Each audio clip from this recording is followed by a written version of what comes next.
Welcome back, guys, to the Futbal Biz podcast. As always, I am Graysen Mortimer, and he is the guy that is happiest to see Evan Ferguson score a hat trick. Evan Yes. McGuire. We are finally back. It's been 3 weeks. I know we've been busy. Hunter hasn't been able to do an episode in a while because of his job. So yeah, Yep. we've had trouble getting on. So we're back, but a lot has happened in the last few weeks. Oh We're yeah. gonna cover most of the recent stuff. We don't want to go back too far, but mostly just we're going to go over some transfers, some matches that have happened within the last week or two, and then wrap it up with a very controversial story. But that's what we have in store today. So we're going to get right into it. We're going to talk some transfers right now. The first being that Sergio Ramos is going back to Sevilla after being 18 years away from the club. I think this is a great move for him at the end of his career. He's still a decent defender. Does have some fitness problems, of course. He's had some trouble staying on the field, but as far as a free agent signing goes, I think this is top class. He is 36, I believe, so he's towards the end of his career. But in terms of a signing for Sevilla, I mean, this is pretty good. No, absolutely. He chose passion over money. Decided to go back to his boyhood club, and he wants to help them stay up because right now they are sitting bottom of the league on 0 points. Although they do have a game in hand, still not looking too good for them, especially even since last season. They managed to escape as well. Although they did win Europa, but like going into the Champions League now, it should give them a good boost. Yeah, I mean they did obviously lose Yassine Bounou, which is a massive loss for them. But I do think that Ramos is going to help. He has that Champions League experience, which is going to be perfect for them in this competition. Do I think they'll advance out of the group? No, probably not. But No, I do these are think their that worries. it is a good signing for them. It'll help them in their charge. They started off horribly last season and were able to rebound. So I don't think they're going to get relegated in any way, but it is essential for them to kind of start to kick on and really get some momentum going. So I'm gonna give this a solid 9. I do think he's a class player. We know what he's capable of. Will he get sent off here and there? Yeah, potentially, but that's what he does. He's still a Yeah, top I class mean, defender, and yeah, he's gonna be good. yeah, it's concerning wise, like because like where they are right now. So like bringing him in, like it's good leadership, I'd say. Be able to get the locker room going. Maybe to able to rally, pick up some points here and there. So Yeah, I'd for give sure. it, I'd give it an 8. Yeah, for sure. That makes complete sense. Yeah, moving on from that one, the next one we're going to talk about is Genie Wijnaldum heading to Al Ettifaq in Saudi Arabia. He wasn't great last year with Roma. Unfortunately, he didn't really kick on the way some had maybe hoped he would. And unlike Ramos, he's No. going straight for that bag. Has he won everything that he possibly can? Pretty much. I mean, he won the Champions League. He's won the Prem with Liverpool, and he's had a decent career overall, I'd say. So if there, he is one of those players that is above 30 now and probably deserves the cash. Well, yeah, he's on the end of his career. He gets to reunite now with Jordan Henderson as well. So I don't blame him at all. Take the money and go. His prime is well past. Yeah, for sure it is. And yeah, I'd give this a 7. I mean, good move for Al-Ettifaq. I mean, they finally got someone else than just Henderson, so it's not too bad. Yeah, the chemistry seems like it's looking up now for them. So yeah, I'd rate it about a 7. Cool. Yeah, the next one, and the fact that we're even talking about this guy is frankly shocking in my opinion. But Mason Greenwood is back playing football. Dear God, he has signed on loan to Getafe from Manchester United. Manu's paying 80% of his salary while he's on loan. I mean, they just don't want him in England right now. Obviously, the charges against him were dropped, but even though that was the case, that video was pretty incriminating of the allegations that were against him. I don't want to get too much into it, but I am kind of shocked by this. I mean, there's no place for really what he did in the game, but that's sometimes how football works, unfortunately. And he is back playing. Yeah, I mean it makes sense for him to get out of the league because really anywhere he'd go, if he was to even set foot on the pitch, It would it would rain be mur booze. it would be murder. Like honestly, that there was no way that was gonna bode well, especially like going to like the top six, especially if he was to come to Anfield. Oh no, man, he'd be finished. So it makes sense, just get out of the country, just really take any team you can, take any contract really to keep your career going somehow. So I mean, fair enough. United are still stupid for paying a salary though, I think. Yeah, no, I agree, and it doesn't bode well for them. I mean, it's obviously a very tricky situation. It's unlike anything that most clubs don't really deal with that type of thing. I think the way Man City handled Mendy was a lot better. They just cut him. They didn't care. They're like, okay, Exactly. well, he's got some really serious allegations against him. Obviously, those were dropped as well, but still, I mean, I think when something like that happens, if it is a serious allegation, then you got to cut them. I mean, it's that simple. And these things happened in England. So yeah, as you said, Greenwood would get absolutely flogged by every set of rival fans. And yeah, I mean, in terms of a footballing perspective, I mean, since he is coming back, it's a good move for him. But I just can't root for this. I can't root for him at all. I can't bring myself Yeah, to do that. again, United, I don't know how like if they have to, pay him, under contract wise, and if Greenwood can, file a lawsuit against them for terminating contract and whatnot. I don't really know all the legal processes about that, but I think United can definitely do better. Like they've really not been good with allegations over the years, and even now they're gonna have to deal with Anthony as well, since those allegations just arose just recently now too. Yeah. So there's a lot of problems, in that club right now, and that's one of them. I mean, the fact that they're still dealing with Greenwood, it's not a good look for the club. Yeah, absolutely not. Yeah. So moving on from that unfortunate transfer to one that is a little better, I would say. We're going to talk about kind of a two for one here, which is Joao Felix and Joao Cancelo. And no, it's not because they're both named Joao; it's because they're both going to Barcelona on loan. Both of them, I think, are making a good career move. Joao Cancelo was very much out of City's plans.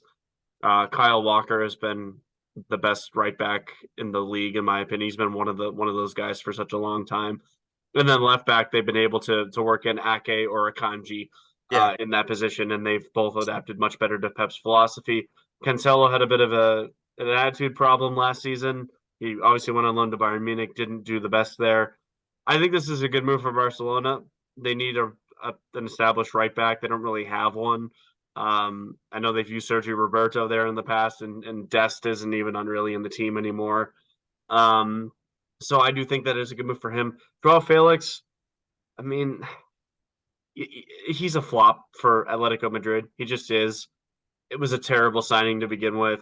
Does he still have a lot of promise? Absolutely. I think Barcelona will benefit his gameplay a little bit more, but overall, I'd say I'll give Cancelo like an 8. I'll give Felix like a 7. Um, both pretty low risk since they are loans, but could both be high reward moves as well. yeah, I'd say the Cancelo move is a bit better. For really both parties, I'd say it benefits. Barcelona wise, yeah, they need someone to help defensively, especially now with their Champions League campaign coming up. So, and then with Cancelo, yeah, it's a good move to really, get him going again and get him back in form to what he was really during the 2021 season and then 2022 when he was still around for Man City. Uh, when it comes to João Felix, I'm not really entirely sure. He's always been the one player that always has that promise, but he never seemingly delivers. Again, you brought up the point with Atletico Madrid. He didn't really deliver too much. And then when he went to Chelsea on that loan anyway, he didn't deliver either. He was very, very underwhelming. I mean, I'm not going to flog his move to Chelsea too much because he actually was okay. I mean, he scored 4 goals, and in that Chelsea team, 4 goals in half a It's a season, lot, yeah. you'll take that. I mean, he was one of Chelsea's better players. Just Chelsea was so bad that like it made him look good at times. But Exactly. he also got sent off Exactly. I was while gonna with bring up Chelsea. that Yeah. point too against Fulham, yeah. So overall, yeah, I mean, he was okay at Chelsea. I mean, pretty subpar, I would say, but um, I think Barcelona could do worse. So as far as loan deals go, they're not bad. But yeah, moving on from them to one of the bigger transfers in the window, which is Randall Kolo Muani going from Eintracht Frankfurt to Paris Saint Germain for around 80 million pounds, I believe. And he's a great player. He was easily the best player in Eintracht Frankfurt. He did obviously miss that one-on-one in the World Cup. He's going to be forever haunted by that. But Mm, he is a class player. He was one of the catalysts in them winning the Europa a year ago. And I think he'll be a good move for PSG. They obviously have needed players, Neymar and Messi both leaving. They obviously brought in the likes of Marco Asensio and Gonzalo Ramos, but Kolo Muani can play centrally and he can also play as a wing. Same with Mbappe, so it depends how PSG decides to use these guys. But Ousmane Dembele is also in the picture there. But it's a good attacking move for PSG. It's a move that gives them a good French player, which they obviously love. They love Mbappe. Their fans didn't really take too kindly to Messi, which we could go on about that all day, why that's wrong. But absolutely. overall, I think it's a good move. I think Cole Muani will thrive in this team. Yeah, big move for him. I think he definitely deserved a move to, a big enough club. I don't want to say PSG is, a massive, massive club, but compared to Eintracht Frankfurt, yeah, what can I say? Yeah. But I think he will, I think fit in there just fine. Although he has big shoes to fill, with the likes of Messi and Neymar going. But what can you say? I mean, when you're going into that position, I mean, it's going to be very, very difficult to Oh, fill of in. course. But honestly, I think the upside is because, he's French, he doesn't have, that whole pressure around kind of like Messi and Neymar had. Maybe he might actually perform a little bit better, overall. I think PSG might be able to find some better form, actually maybe go on a deep run in the Champions League, although they do have that group of death. So we'll see how that goes. Yeah, for sure. And I think he's a phenomenal player, but we'll see. I mean, PSG's kind of moving towards getting back some French players. Obviously, they brought in Ousmane Dembele, he's French. Lucas Hernandez is French. Kolo Muani's French. So obviously, Milan Skriniar is not, but a lot of the players they brought in this window have been French. So they're kind of moving towards the guys that the fans may take a little more kindly to, which I Exactly. think they should take to anybody in my in my own opinion. But sometimes it's easier to succeed in PSG just knowing how their fans are, with the national ties there. But Exactly. moving And on, even in the locker room, let me just say this real quick before we move on. In the for sure, locker yeah, room, I think it might fit better too, because you had all those three big stars clashing together, They all want the spotlight. But when you bring in someone with the likes of Colomani, who's just only coming on the come up, and he's also, the same nationality really as the club, I it think makes it'll Mbappe that fit guy. in a lot better, yes. Yeah, it makes Mbappe the centerpiece, which he is. Mbappe was the centerpiece when Messi and Neymar were there, and that's saying something. Like it Mm. really is. Yeah, you just need one big star to build around, I'd say. And then you just need the support, unlike having three which are trying to fight, for Yeah, for for sure. time. Yeah. Absolutely. But yeah, moving on from that one, I'm going to give that a deal a solid 8. I think it's going to be a good move for him. We're going to do another kind of double deal here, which is two guys going to Manchester United. Now, we already talked about Man U being in shambles. One of these moves, both loan deals, one I think is good. The other one I think is an absolute shamble of a move. The good one is Sofiane Amrabat going from Fiorentina on loan to Man United. Man U's midfield has been gasping for air.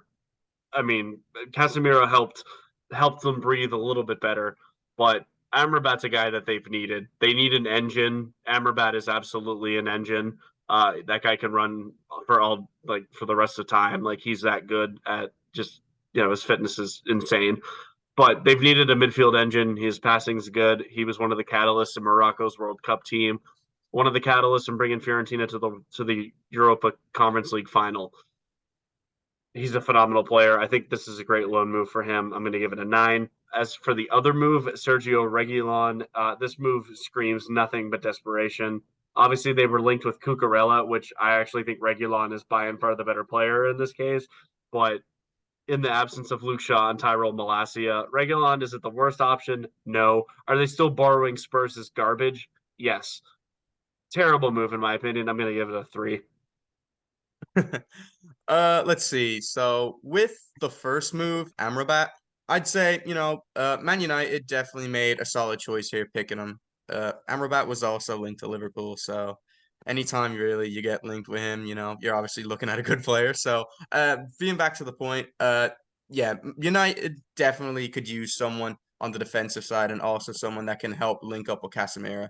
And even then yesterday against Arsenal, which we will talk about later, he could have definitely been used there big time. So being able to bring him in now going forward, United may be able to, pick up a little bit more pace. When it comes to the Reguilon move, I can kind of understand it. He already has some kind of Premier League experience, although not the best player, obviously. I think when you're getting someone that's already played in the Premier League, I think it's, a reasonable enough move, I'd say. Yeah, I mean, I get why they did it. It's just still they got desperate and picked up a guy who's been out of form for Spurs, who traditionally, that team has made fun of Spurs. Remember what Yes. Alex Ferguson said? It's just Spurs. Well, it is just Spurs, and you're taking their player after they beat you. So if you can't Yeah, beat them, very load true. them. Well, let me just add this though too. When you have a duo like Harry Maguire and Johnny Evans, I think I'd rather take Reguilon in that situation. Yeah, we'll talk a bit about that later, but yeah, it's a interesting move. Before we talk about some more confirmed transfers, we're going to talk about a bit of an interesting one. That one that did kind of collapse. So Bayern Munich were linked with Joao Palhinha from Fulham, and Fulham basically laid it out to them. They're like, "Hey, if we can sign a replacement, he's yours." They didn't. So despite the No. fact that Palhinha had agreed terms with Bayern Munich, he was there literally doing a medical. Fulham declined the deal. So Paulinho is actually going back to Fulham now and is still their player. Now, if he did leave, Fulham were in big trouble. I mean, this guy is, they already lost Mitrovic. This guy is by and far their best player. It's not even close. Like, without Joao Paulinho, Fulham would be a relegation team. Yeah. And that's being kind. So I do think it's good that they kept him, but hopefully the move to Bayern doesn't impact his mental state a little bit. I think it basically guarantees he's probably going to move next season. I mean, he's already 28, so it's not like he's it's not like he's a fresh young player, but he is one I do think might leave at the end of the season. But time will tell. We'll see how it affects his mental state. Different players react very differently with that, depending on if a move gets declined. If they throw whether a hissy fit or if they take it like a professional and just keep playing their football. Yeah, I think out of the two clubs that need Polina more, it would definitely be Fulham, kind of like how you touched upon. The only issue is with Bayern is that they are kind of left with no one. And then also, which we will get to later, they also just gave away Gravenberch to us, Gravenbach, yeah. Liverpool. Yep, Gravenberch. So again, and apparently they had some other deals that were called off too. So again, you're kind of losing here and not getting any gains. Fulham Yeah. wise, I mean, they really, I wouldn't say they had nothing to lose, but like again, they have the choice to keep their player, so which they did. Yeah, and they made the right decision. I mean, they prioritize their team, and I think that's what this move does. So yeah, but we'll move into Gravenbach next, which Yeah. he is going from Bayern to Liverpool on about a 45 million pound deal. A good move for Liverpool. They do need some midfield depth. Obviously, Endo will help with this too. But I do think that this is a good move for them. Obviously, Soboslai and McAllister are going to be two solidified starters. Gravenbach can play a little deeper, but he can also go forward. Kind of what they need. It's kind of what I think he'll be a potential replacement for Fabinho. We'll see what happens there, but good move in my opinion. And I'll let you touch upon this one since it is your team. Yeah, no, I think very, very solid move. We've been talking about him a lot over the summer.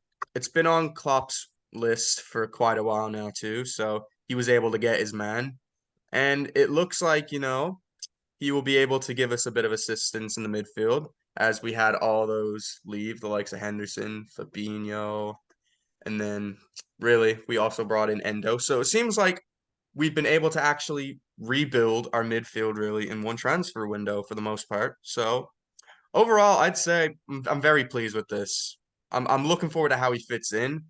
He did have a very great stint at Ajax, although he did not see a lot of playing time at Bayern. So if Yeah, Klopp's able he had a to, bit of a stinker at Bayern.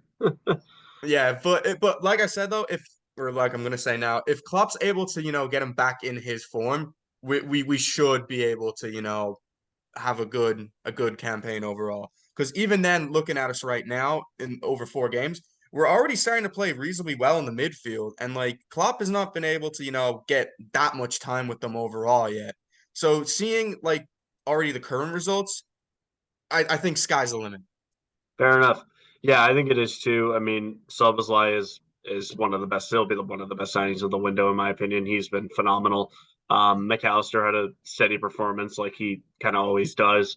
And yeah, I mean, it's gonna be a good signing, in my opinion. I'm gonna give it about an 8. I think it's gonna be a good one. We'll see how he recovers from his stint at Bayern. Obviously, yes, he was very good at Ajax, but um, you know, we'll see what happens from that standpoint. But moving on from that one to our next one, which is one that shocked me a bit, kind of caught me off guard, and that is the fact that Cole Palmer has left Man City and has gone to Chelsea.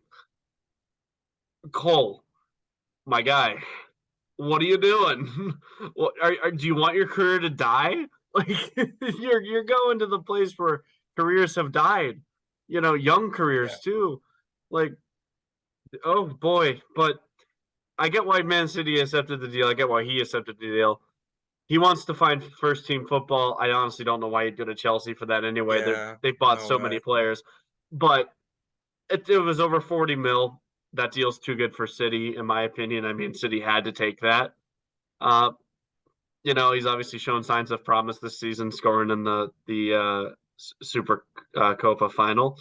Um, but we'll see how he pans out at Chelsea. And then they also did sign Revolution goalkeeper George Petrovic, which makes me quite sad. When it comes to the Cole Palmer deal, I don't understand why he take that. I guess maybe better wages and also just the possibility that he might see more playing time. I guess he can find comfort in the fact that he's already won pretty much almost everything he can. So, I guess there's that. Do I think he'll get playing time? Maybe down the road, depending, just because on Chelsea's form, they might want to switch it up a little bit. Again, I don't know. I can understand why City took that, take the money, run. They they can reinvest that easily. Oh, they already Pet have. yeah. When it comes to the Petrovic signing, again, they have Sanchez really as their first goalie. I guess as a backup, he'll be he'll be fine, I'd say. Yeah, I mean, watching Petrovic at the Revs, I mean, he's going to challenge Sanchez. Sanchez is, he hasn't played great so far. He's, conceded a few goals. So, Yeah. maybe at some point we'll see a change. I honestly hope for that because I'd rather see Petrovic playing, but, we'll see. But I'll give Petro like a 7. I think it's a good move for the future for Chelsea. As for Palmer, I'll give it a 6. I mean, that's Give it's it a an 5. it's an optimistic 6. It really this deal is I've thought it quite odd. I think Palmer would have done much better in a team like Aston Villa or Brighton, but we'll see. Yeah, moving on from that one to the guys that City invested to replace Palmer, which are Jeremy Doku and Matheus Nunes. Doku coming from Belgium for about 60 million. Nunes coming from Wolves for about 65. Both obviously huge signings. But Doku's kind of going to be a wing, and Nunes will hopefully add a bit of a creative spark. I think they're both decent deals. Are they players I would have originally gone for? Maybe not. I mean, I forgot Doku existed, but he's got pace. Looking maybe for a little more end product on his side, but I think he can definitely add that. I mean, look at Raheem Sterling under Pep. I mean, he was phenomenal.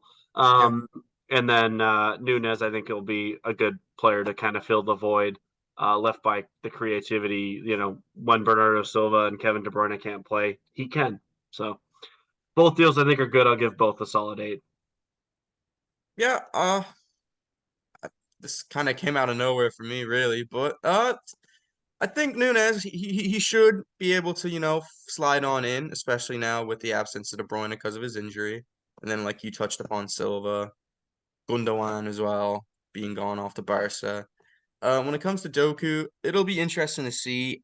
I don't know if he'll get playing time off the bat. I He think. he no, he did. He played this weekend. Oh, he did. Okay, I didn't watch that game in all fairness, so Yeah, no, Grealish didn't play. He played in place of Grealish. okay. Well, I guess he'll be a good rotational player then in that case.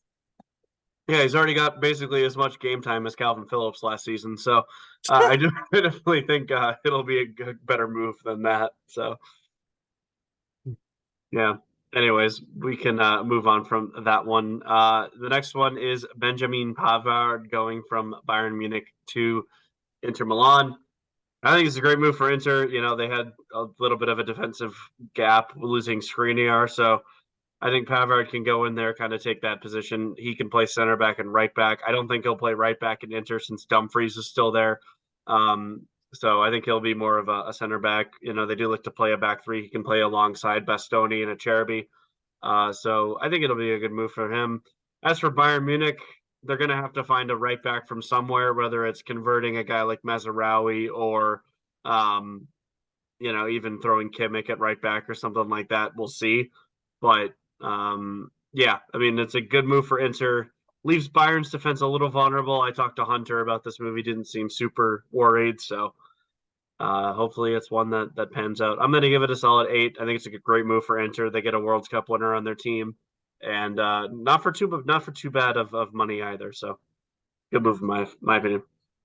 Yeah, it's I'd say Inter fairly good job on that part. Bayern wise, well, again, like you said, they're gonna have to find that eventually. Transfer window is now closed, so we'll see come January what the what the latest ideas will be from them.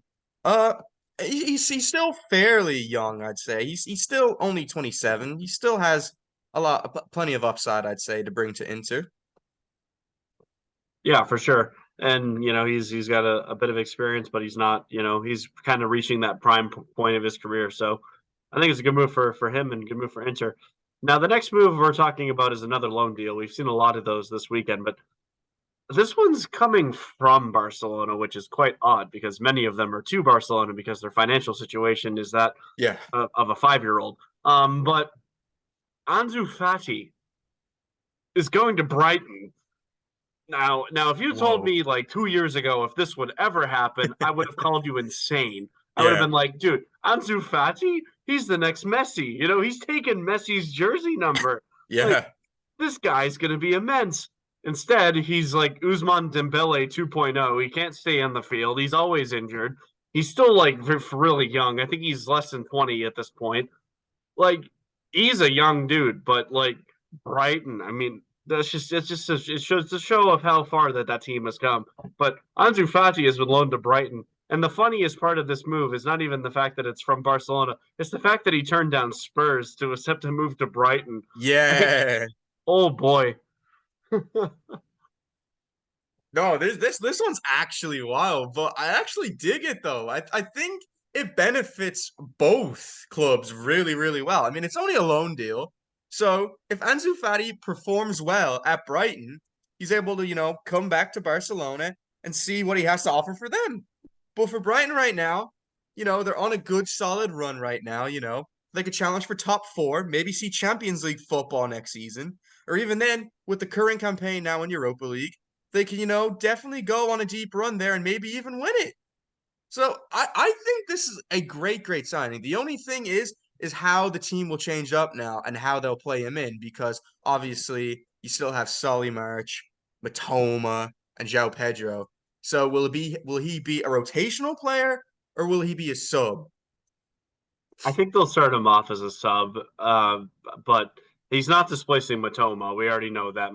Oh, absolutely no. That's why I Matoma brought him in. is he's easily Brighton's best player in my opinion. I mean, He's he's phenomenal. absolutely he's insane. Um, he won't be replacing him, but he'll probably get in there. He's got a chance of getting in there a right wing. Solly March is a good player. Don't get me wrong, but I mean, it's Ansu Fati we're talking about here. Yeah, He's very good. And then the other question will be is can he stay on the field? Because that's been the question of his career thus far, is he's right. had a lot of injuries. So that we will see. But overall, good move for Brighton. I mean, you're taking a pretty low risk on a potentially super high reward player. So I'm gonna give it a 9. I mean, I think it's a great move for both sides, Yeah, benefits each. I'll give it a 9 as well. Brighton, they've been brilliant over the years when it comes to transfers and all that. That they Being have. able just to dupe Chelsea recently with the highest UK transfer of all time, and Yeah. then being able to also replace the likes of McAllister, Trassard.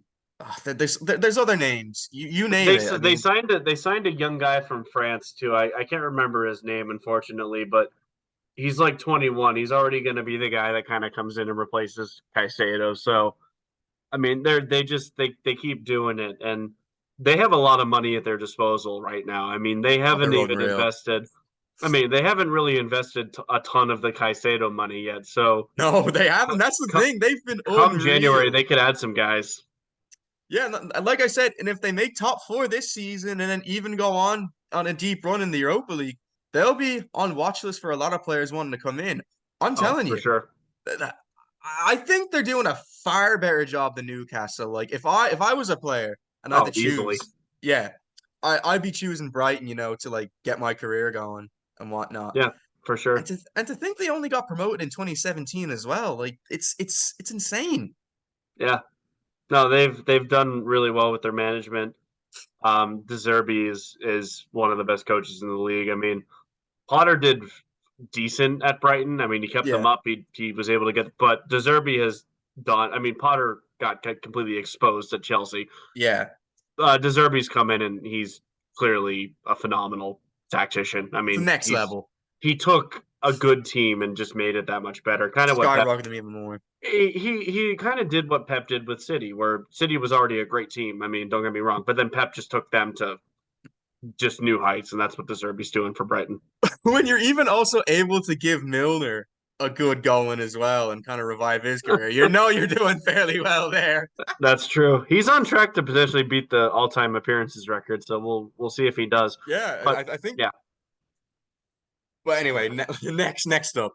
yeah, we'll move on from Brighton. Another team that's doing well with the transfer window is West Ham, and they signed Mohamed Kudus from Ajax for about 45 million pounds. He scored 11 goals in the Dutch league last season. Not a bad tally. He's a young Ghanaian player. Uh, Definitely loads of pace. If Ben Rama doesn't play, I mean, he could easily be a decent left winger. He's not going to displace Bowen. I mean, Bowen is easily one of West Ham's best players. Yeah, Um, so I he's the think best. he'll potentially play left wing for them. Could link up really nicely with Antonio and Bowen. I think it's a great signing for West Ham. Definitely shows a bit of their intent. They've done really well with the Rice money, in my opinion. Yeah, I was about to say that. I mean, they obviously had the likes of they've added Edson Alvarez, they've added James Ward-Prowse. They've completely revamped their midfield. Both of those guys are going to be great signings. And then Kudus, I think, is the cherry on top. They're adding to their attacking quality, and I think they're going to easily. I think they're going to help. It'll help their chance at getting a top 10 easily this year. I wouldn't even say top 10. I'd say top five as well. I mean, They have a chance. We'll yeah. see, but they have a chance. Well, they've beaten Brighton as well, so you could make the statement that they're actually playing better than them too. So no, I think they've done phenomenally well at using that Rice money as well. I think he'll fit in pretty well too. I'd say he'd link up well with Antonio. Yeah, for sure. And we'll see how he's able to do that. But West Ham, from being frankly appalling in the Prem last season for their standards, Yeah, to down kind season. of to kill they got the Conference League is what kept Moyes' job. Let's be honest, Yeah, but they were able to reinvest the money really smartly in their midfield, and yeah, I think they're looking on the up. So good for them. But we got two more transfers to talk about. Both are strikers. The first one is Portuguese striker Beto going from Udinese to Everton.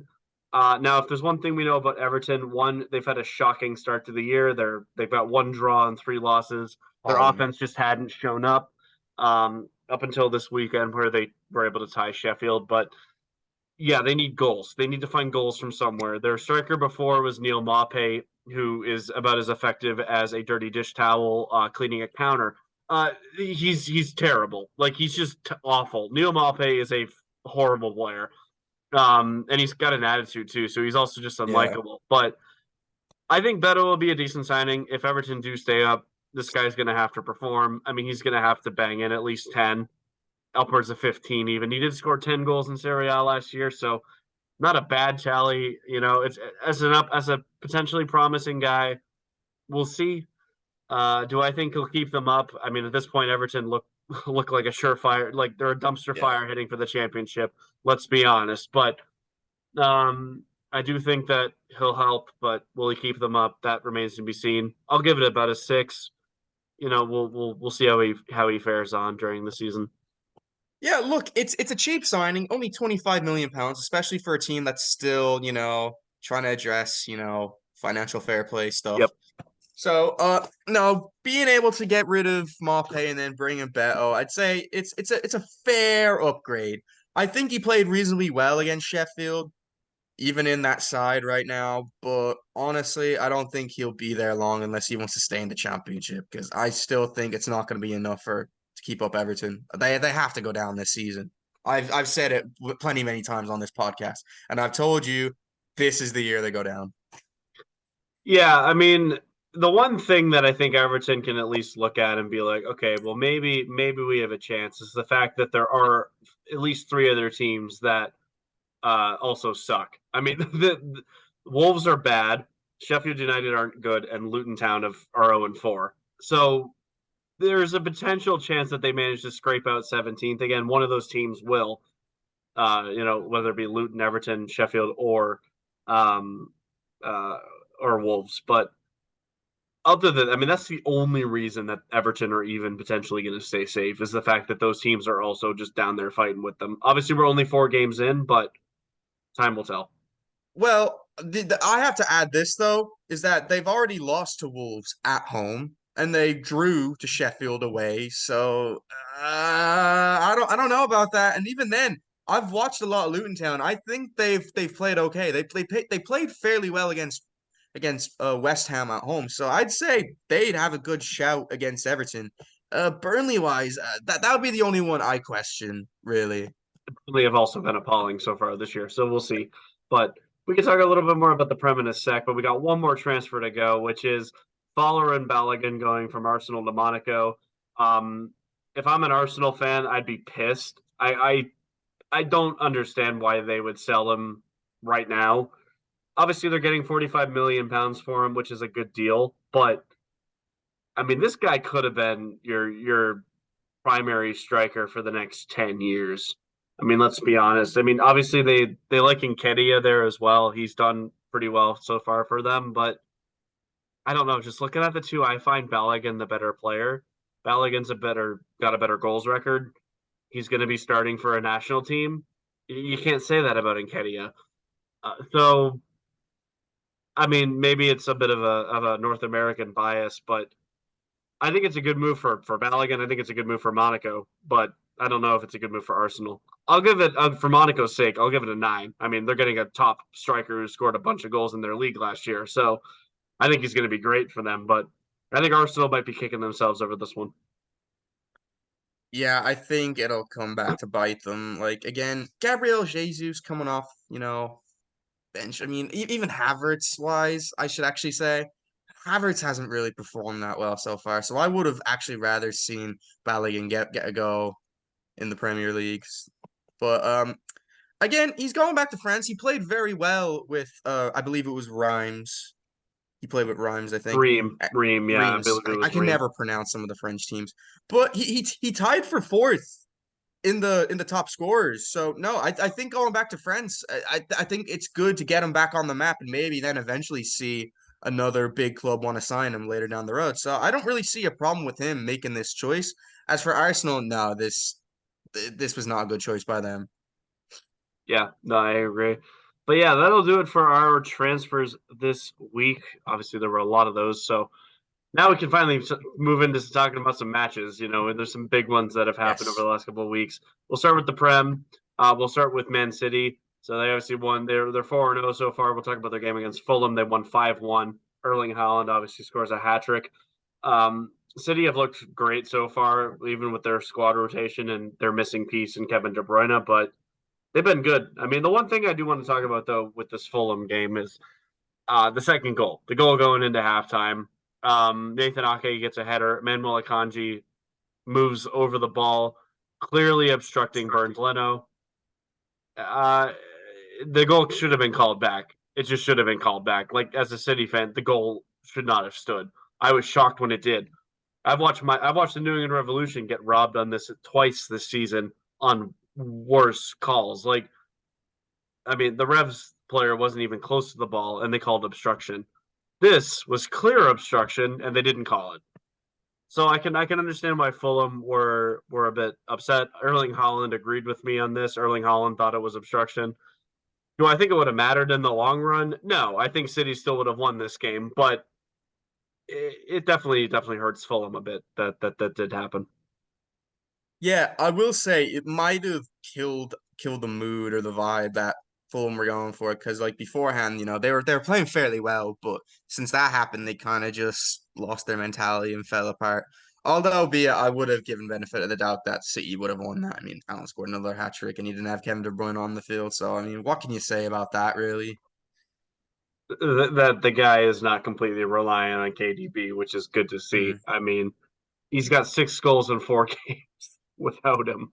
I yeah, mean, he's still lighting the place up. It hasn't impacted him at all. He's almost at 50 Premier League goals. He's at 42 right now. Like, just the guy's a machine. But sensational. yeah, City's easily in first right now. Enough said there. Liverpool have had a couple of good wins in the last couple of weeks. They beat Newcastle 2-1 off 2 goals by Darwin Nunez after Van Dijk got sent off. And then they beat Aston Villa convincingly 3-0. Szoboszlai getting his first goal with the team. And it was a beauty as well with the left foot. But easy 3-0 win there. Liverpool's looking good. I think they'll make top four. Yeah, I'm very surprised myself. I don't want to get, you know, too hung up on these results, but it's looking up from here, I'd say, definitely. I was very surprised last week that we managed to turn that around really, because like look in the first half, we looked dead in the water, especially when Van Dijk got sent off. I was like, just if we can scrap a draw, it'll be a miracle. But no, Darwin came on unreal. That second goal, just the ball into him by Salah, sheer class. And I'm happy to see now that he's starting because he was even then going into this game from yesterday against Villa. Uh, two assists basically. He deserves a start finally. He's starting to pick up some form, I believe. Dominic Szoboszlai, easily so far the best player on the pitch over these past 4 games. He's been unreal and he finally got his goal. And what a way to announce yourself to Anfield with that strike. That was Thiago-esque. Brilliant. Yeah, I think Nunez is definitely the better option starting going forward for Liverpool because Gakpo's been super inefficient. He hasn't been good. Um, as for Szoboszlai, I mean he's I mean you don't really need to say much more about him. He's been phenomenal. Nothing short of perfection really. So he's been good. I think Liverpool are in good hands with him in their midfield, and I mean he's young, so he's going to be there for hopefully a long time. But yeah, good convincing win. Moving on from that game to our next one, and Man United's season has been nothing short of a shock so far. Well, not really for neutrals, but they've been bad. I mean, they've been poor. They lost 3-1 to Arsenal. They thought they won. Watching Mark Goldbridge react to that was hilarious. But I do think that yeah, Arsenal were clearly better in this game. I mean, they deserved to win. Marcus Rashford scores an early goal, but then Odegaard scores like a minute later. Obviously, Declan Rice scoring in the stoppage time. I'm sure you were both happy and sad about that. But Then Jesus scores to make it 3-1. Good win for Arsenal. They deserved it. I mean, they just outplayed United the whole game. Um, but yeah, to our earlier point, the center back pairing that Man U finished with was Johnny Evans and Harry Maguire. What year is this? Is this 2015? Is this It's Leicester City mining we're talking about combined. here? Is this Leicester or Man United? Yeah. Lisandro Martinez goes off with an injury. Varane's already out, and they sub off Lindelof. Oh dear God! No wonder Man U lost. They were asking for it. Get the Norwich scarves out, lads. One more time. But no, jeez. Where do I go from here? Uh, United, I'd say they got away with that penalty call, I'd say, starting off. Who was it that I don't even know. Who was that person that went flying when Gabriel Jesus scored that last goal? Who was that? That was I embarrassing. believe it was Delo. I think it was Diogo Delo. Okay, but anyway, that just kind of sums up United right now. They're back in their form again. Anytime they think, that they're back, it just they just go back to this form. But They're back to being seventh place is what they are, and they're currently in the bottom half 11th. right now. They're 11. They're right above Chelsea. That's the most satisfying thing I'd say. Not to, get like, my bias, but I'll just add that. Chelsea 12, United 11. It is a I'm laughing beautiful to the sight. bank. It is a beautiful sight because both of us, Yeah. we're obviously City and Liverpool fans. Our teams are doing great. Uh, watching rival teams just do poorly, there is a bit of satisfaction to that, of course. But United have been bad this year. I mean, They've been they poor. they should have drawn a Wolves team that's fighting the relegation Yes, zone in their first absolutely. game. It should have been a penalty. And then they were Forest. down 2-0 against a bad Forest team. I Four mean, minutes Forest, in. yeah, 4 minutes in. Forest obviously at home too.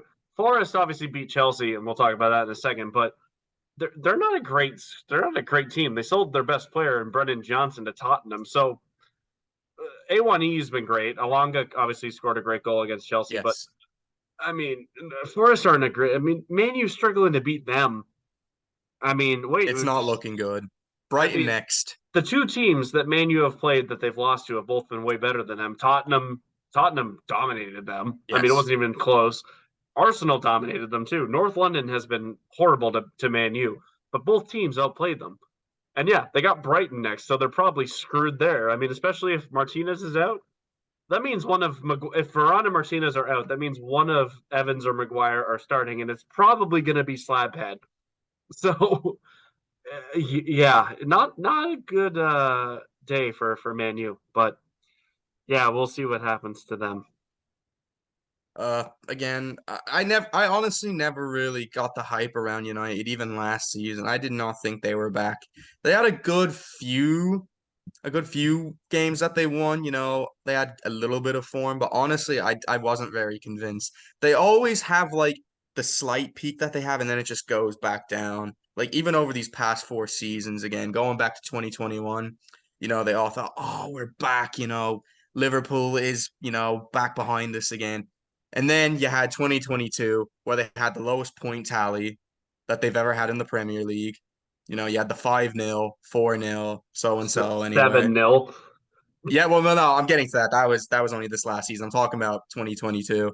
And then obviously then you had like the decent run of results then. They brought in Casemiro, they got rid of Ronaldo, blah, blah, blah, blah, blah. Oh, we're back. We got Ten Hag ball, come on. And then again, they went down on that form again. They got humbled by City. And then they had that embarrassing loss that you were just talking about. Again, they had the little high rise peak beforehand again when they won the League Cup. But again, what have they done since? I'm gonna say this. I do not think Ten Hag is actually that better than Ole Gunnar Solskjaer. Sure, he won them a trophy. But think about it again too. Ole Gunnar Solskjaer also got them top four. They got them to Europa League final. So again, what is the big difference?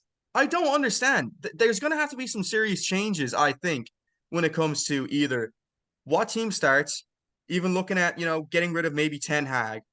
Obviously, again, they're all gonna blame what is it, the Glazers. But again, you can't really blame them totally because you're still using all this money You're still spending a lot. I think even more than Man City, and yet you're still not getting any results. So who are you going to blame now? Yeah, it's a good point. It's a legit point. Obviously, bringing in Casemiro was a great move, but then you look at the other moves that they've made. Antony's been one of the worst signings in the Premier League. I mean, ever. He's Yeah. terrible. You know, it's funny. I went to my girlfriend's house yesterday, and she had a fidget spinner, and I almost posted on my Snapchat story. Oh, I didn't know my girlfriend had Antony in her room. Um, but but looking at it, it's like it's like, dude, he's been awful. Mason Mount so far has been it shambles for United. They don't have that appeal that they used to have when it comes to No. signing these world class players. They obviously have the likes of Varane, Ericsson, Casemiro, Rashford, but Rasmus Højlund is the best center forward you can get. Yeah. You're Manchester United. You're one Yeah. of the best teams that's ever graced the Premier League. Yep. Yet you haven't won a title in 10 years. The last striker you had that scared people was Robin Van Persie 10 years ago. Mm, That's the agreed. last striker they've had. Martial has been horrible. Mm, Like, Rashford's not a center forward. yep. Sancho's been a bust. Um, and yeah, the signings they've made haven't been good. Yeah. You're Again, I think everyone's saying that Ronaldo was the problem, but yet he was still United's top scorer when he was still there for that season. So again, you can hate him all you want, or like say he has an attitude problem, but again, he was still really the reason that season that they really were able to, not be bottom half, I think. So yeah, again, Rashford's all they have. again, I don't want to go on full rant about United because we also got to move on, but again, if they're gonna keep on doing this, on the current form that they are, I honestly maybe see them getting eighth or ninth. Not gonna lie. If that, we'll see. Yeah. But yeah, we'll move on to Chelsea now since we talked about that match a little Let's bit. roast them now. Yeah, they deserve it. I mean, young Kippa with his confidence, and then gets his soul shattered every week. But they lose 1-0 to Nottingham Forest. Matt Turner played a great game, as I mentioned earlier. A1E and Elanga, both played really well. But yeah, no, if you're Chelsea, that's unacceptable. Nicholas Jackson had a terrible miss, one that he really should have put away. Striker curse is already affecting him, unfortunately. But Mm, speaking of spending money on just garbage, I mean, they spent £1 billion in 3 transfer windows. unreal. That's more than people have been flogging City, of course, for spending a ton of money too. But here's the thing: Yes, Chelsea obviously just sold a bunch of players as well, but City actually make good signings. they do. The one bad one that really sticks out is Calvin Phillips. Yeah. Outside of that, in the Guardiola era, they've barely missed. Like, their money has been spent well. Even Jack Grealish he's come good. Like, I wasn't a fan of that signing when it happened, but Jack Grealish has come good. And the guys this year I think are all going to be fine. But that's the thing; they don't miss. Chelsea seem to only miss. I mean, outside of, Yeah.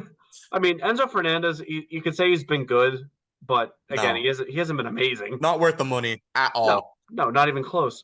And especially when they could have signed him before Benfica did, but he hasn't been great. Caicedo has been shambolic since he started in this I'll get team. into him in a second.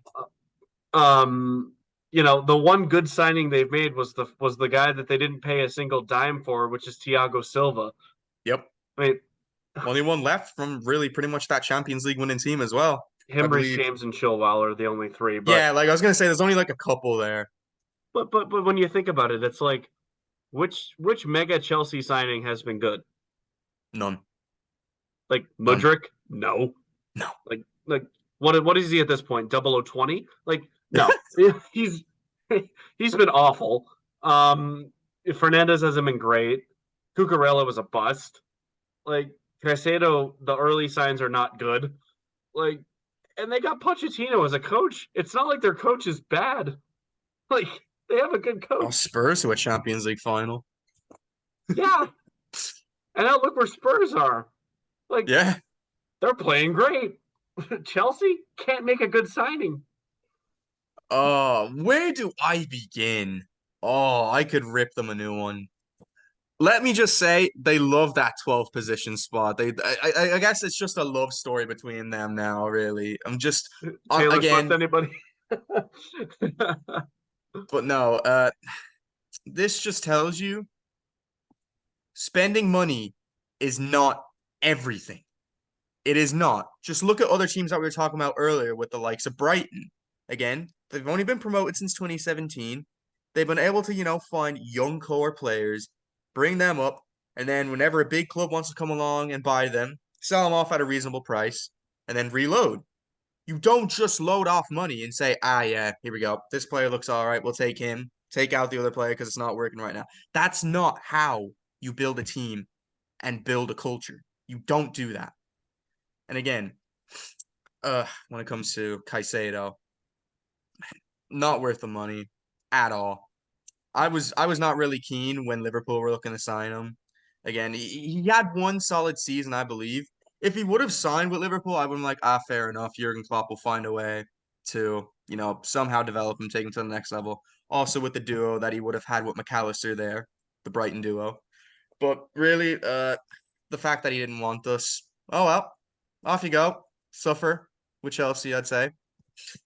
Who else? Again, Enzo Fernandez as well.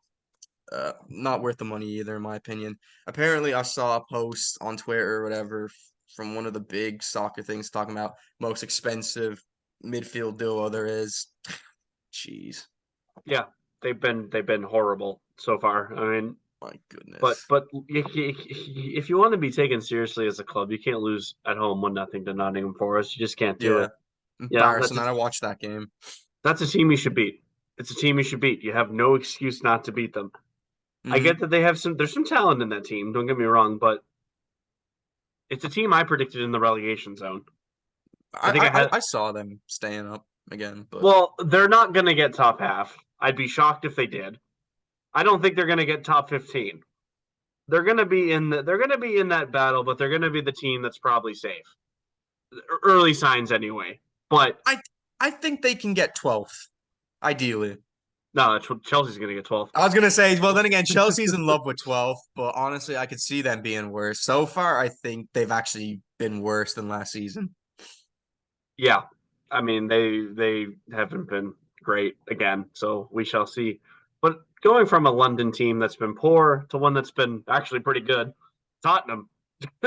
Tottenham have been great. I mean, they beat Burnley 5-2, Sonny with a hat trick. James Madison's looked like the best player in their team.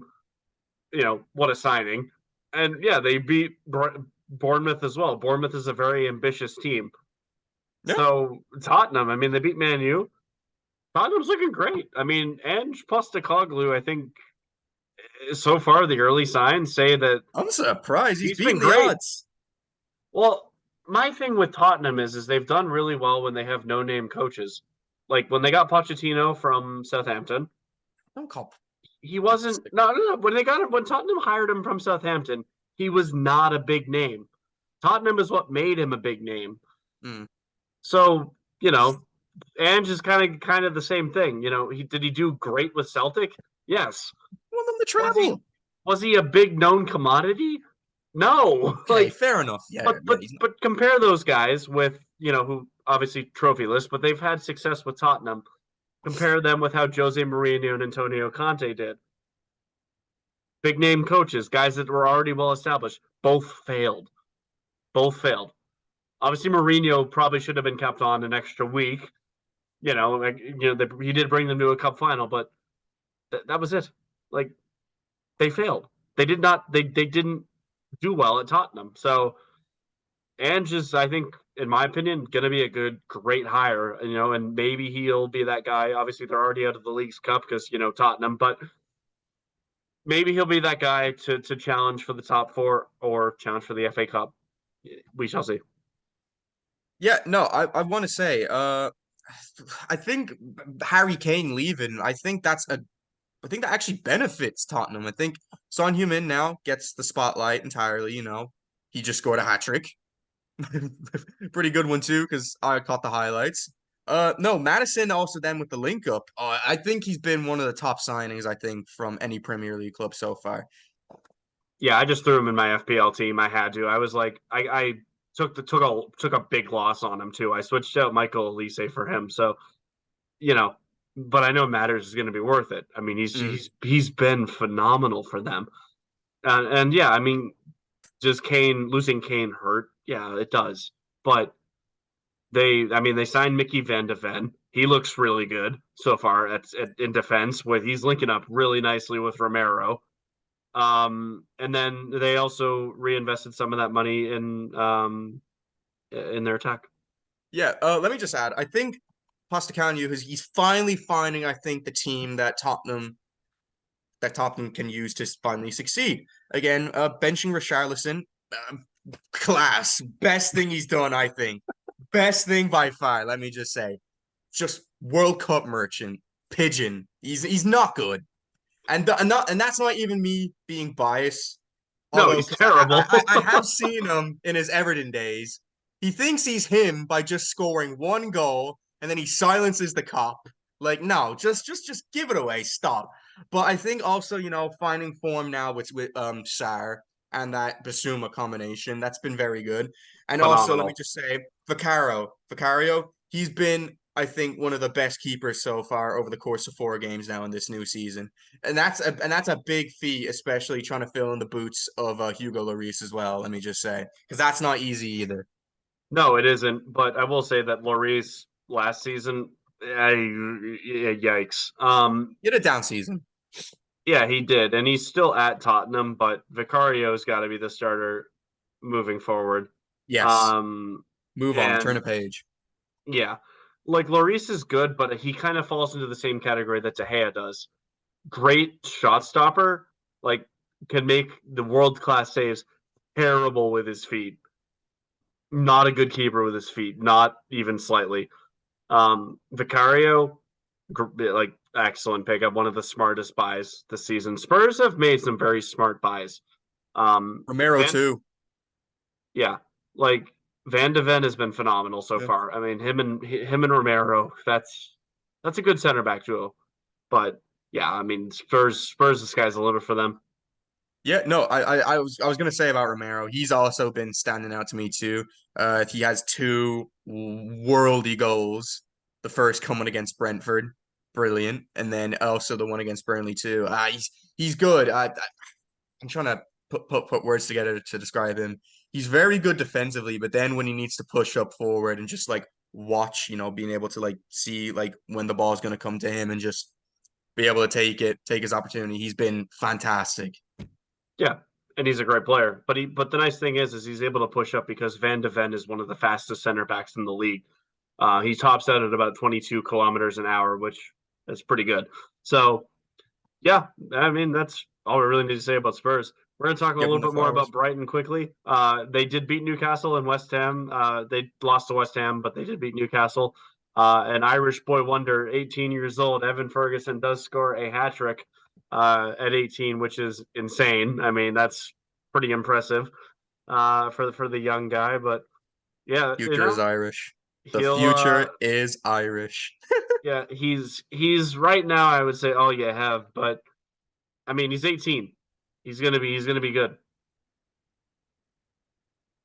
So Oh yeah, no, I wasn't not I was only able to watch some of that game, but being able then to rewatch the highlights and just see, his positional sense is amazing. Just being there, right place, right time, and even then being able to score just like a couple of yards outside the box. That I think it was the second goal. Oh man, I yeah, have to against say, Newcastle too. Which is a good yeah. team. So yeah, Champions League side, even though they've had, a bit of a current down form, they've had an unfortunate run with the fixtures, though, I will say. But like, let's give them the benefit of the doubt. Being able to score a hat trick against Newcastle, at 18, the future is Irish, let me say. Because I think I'm trying to like bring up a stat here. I think we think like under 21s. I think we're like sixth in the world. So him being able to also fit into the Irish side now, eventually now, he's gonna be great. yeah. I saw something that said apparently some person asked if he had a UK passport, which he doesn't, but he's also already been cap tied to Ireland, so Yeah. he's yours. He's not Oh, going he's anywhere. ours. Yeah. Yeah, England He, can get lost. He's ours, one of our own.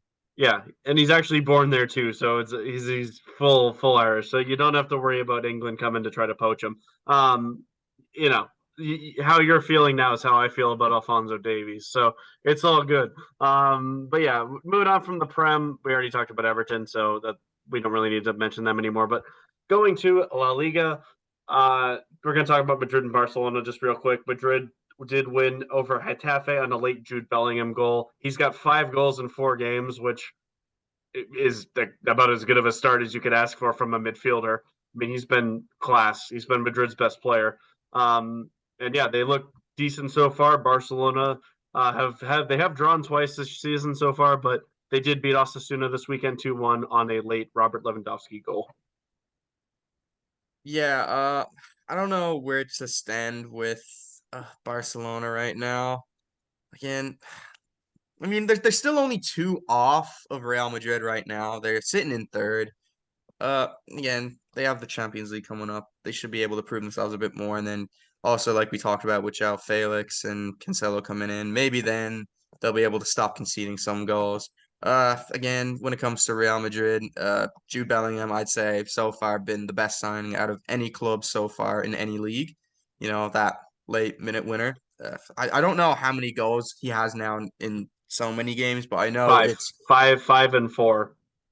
well, there you go. Like I said, a great addition then to that midfield, and it's very sad not being able to see him in the Premier League. But being able to see him doing good stuff now for Real Madrid, and keep the future going. Then when the likes of say Cruz and Modric move on, I'd say they're in good hands. In good hands. Oh, they absolutely are. And I mean, he's been so good so far. And yeah, I mean, I when Madrid signed him, I knew that Jude was going to be the best signing of the summer. I mean, I think it's not. I'm not even going to take that much credit for it. Like Jude is just that good. Yeah, Um, you've seen I him mean, play. I think yeah, I've seen him play twice. I saw him play twice in a week. One for England, one for Dortmund. And even though Dortmund got absolutely just trounced by RB Leipzig, Jude was the best player on the field, even outshining Holland. Like Jude is he's so talented. There's so much potential with this guy. And yeah, I mean he's that good. I mean he's just that guy. I wouldn't be shocked if he scores 20 goals this year with Madrid. I mean, from midfield, he's that good. And Madrid, for the fact that they spent less on him than Chelsea spent for Enzo and Caicedo, says all you need to know about how good of a buy this is. Like despite the fact that the midfielder market is just so inflated, the fact that Mm-mm. Madrid got him for about 100 mil, you can't ask for better. I mean, that's it's just so good for them. But yeah, I mean, I don't really need to talk much more about him. I mean, good win for Madrid. But as for Barca, we'll see. We'll see what happens. Yeah, it's still early days. I don't know how many games we're in now. Yeah, only 4 in. I mean, that's still plenty, a Yeah, lot more to come. yeah, it's wide open. But yeah, moving on to the Bundesliga, RB Leipzig have been phenomenal so far. They dispatched Union Berlin 3-0 this weekend. Xavi Simon's looking like an absolute world beater, replacing Nkunku with ease. He scored and assisted twice. He's been really good. I mean, he's a Dutch sensation so far on that front. And then a couple of the games that were played, Bayern Munich somehow managed to beat Mönchengladbach. They Mönchengladbach has finally been did it. they finally did it. Mönchengladbach has been this team's kryptonite for years, and they actually managed to win. They won 2-1. And Dortmund, on the other hand, I went on a whole rant about them last year failing to beat VFL Bochum. And Yep. what do they do again? They can't beat Bochum. How do you fail to beat Bochum 2 years in a row? This team is horrible. Like, oh, 2-2 draw. Pitiful. Absolutely pitiful. Yeah, I don't know if they're still suffering from that heartbreak from bottling the league on the final day. Maybe that has something to do with it. But on the Bayern Munich side, yeah, being able to finally beat Gladbach, I guess that's kind of a chip off their shoulder now. Not really to say much because they're like they win the league every year, and again, it looks like they'll probably win it again now, especially with the addition of Harry Kane. They've again, there's not really much to say there, really. Yeah, Leipzig, I think, will be their biggest competition, which Leipzig is obviously a very controversial team considering they were only formed in 2009 Yeah. and have just climbed the ranks. But from a footballing perspective, this team is really good. I mean, Simons looks the guy, almost still there. They got a decent defense despite the fact they lost Vardio. Like they're still winning games without those Mhm. guys. And So Sobozlai is they're also good. gone too. And Soboslai's gone. Yeah, Yeah. and Kunku, like they lost all of those guys, and they're still finding a way to win. They're like the I mean, even though they're owned by Red Bull, they're the Brighton of the Bundesliga. Yeah. I mean, they just are. They sell all their talent and they are still good. So yeah, Leipzig could be that team that does challenge Bayern for the title this season. Not Dortmund. Leverkusen Leverkusen also deserves a shout too. Because Can't they're sleep on top and can't Xabi sleep on Alonso, head cannot coach. sleep on Yep. Xabi Yep. Alonso. He's Mhm. he's future Real Madrid coach in my opinion. All right. Or Liverpool. I that Carlo Ancelotti's leaving next season. I think Alonso's the guy. Well, I guess, yeah, fair enough. That Yeah, wise, yeah. it's just I mean he played for Madrid as well. So it's not just I get where you're coming from, but I think I do think he's the guy that they're gonna mostly target, and he is also Spanish. So I think Madrid has I think he's got Madrid's name written all over him. But moving on from Spain and Germany to one game in Serie A. Unfortunately, I haven't really followed Serie A super close so far this year, but Inter Milan did have a convincing 4-0 win over Fiorentina. Lautaro Martinez did score twice in that game. Inter already look a great side this season, and I think that they're going to definitely kick on and be able to go. Marcus Thuram also scored a goal in this game. He's looking like a great replacement for Romelu Lukaku. And yeah, I think it'll be good. And one transfer we forgot to talk about was Lukaku. He did go on loan to Roma, but yeah, overall good win for Inter, and I think they're going to be one of the favorites to win the league. Yeah, no, I agree with all that too. Again, Romelu Lukaku deal. We'll see where that goes. Yeah. Yeah, fair enough. Before we wrap it up today, we are going to talk a little bit about one case that we really just have to talk about. It's something that has drawn a lot of criticism from everywhere. But that is after Spain did win the Women's World Cup, and I don't think we've recorded an episode since they did. So congrats to Yeah. them. Big up. Congrats to them on a big win. Inter Miami also winning the Leagues Cup, which is another thing that we talked about a lot Yeah. on this podcast. But after Spain won the World Cup, their president Rubiales was greeting all the players and he kissed all of them on the cheek, which in European culture is pretty normal. Yeah. But then he kissed Jennifer Hermoso on the lips. Now, a lot of people, there's a huge uproar about consent, and yes, I mean, Yeah. consent's obviously very important. Um, and it's something that definitely goes away for everybody. But do I think there's a bit of an overreaction to this? Part of me says yes, but do I understand where the criticism's coming from? Yeah. Absolutely, makes complete sense. I get FIFA deserved to suspend him. I get why it happened. I get the criticism. I understand it. I'm with Mhm. Jennifer Hermoso on this. Yeah. But do I also think there's a bit of an overreaction to what happened? Yeah, everyone's spirits are super high in this moment, and dumb stuff can happen when that goes on. Yeah. But despite this, again, despite the overreaction, in my opinion, I do think that FIFA's done the right thing. I do think you just, I mean, Jennifer Hermoso's married. You're crossing a boundary there, buddy. Yeah. Like you're definitely crossing a boundary. Um, so I do think that the suspension that he got is warranted, and Mm. that Spain, are going to have to go in a different direction moving forward. Yeah. Yeah, there's also a lot of other stuff that you can add to that. Again, apparently like his mother is like doing some fasting where she's not gonna eat or whatever because of the whole pushback with, obviously her son. Again, I don't know how that's gonna be handled and whatnot, but geez, it's a lot of a mess right now between both parties, I'd say.